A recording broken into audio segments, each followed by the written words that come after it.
নমস্কার, অ্যাস্ট্রোপিতামে আপনাদের সবাইকে স্বাগত। আজকের যে বিষয়টা নিয়ে আলোচনা করব সেটা হচ্ছে মিথুন রাশির জাতক জাতিকাদের কোন রাশিগুলি হচ্ছে বন্ধু রাশি এবং কোন রাশি হচ্ছে শত্রু রাশি।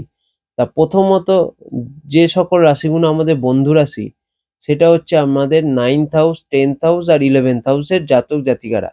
তা মিথুন রাশির জাতক জাতিকাদের জন্য বন্ধু রাশি হচ্ছে আপনার মীন রাশি, কুম্ভ রাশি এবং মেষ রাশি। এই সকল জাতক জাতিকারা আপনাদের জন্য হচ্ছে বন্ধু রাশি এবং পজিটিভ রেজাল্ট দেবে। এই সকল জাতক জাতিকারা আপনাদের জন্য শুভ এবং নেগেটিভ রেজাল্ট দেবে বা আপনাদের হচ্ছে শত্রু রাশি যেগুলো, সেটা হচ্ছে প্রথম বৃশ্চিক রাশি, মকর রাশি আর হচ্ছে বৃষ রাশি।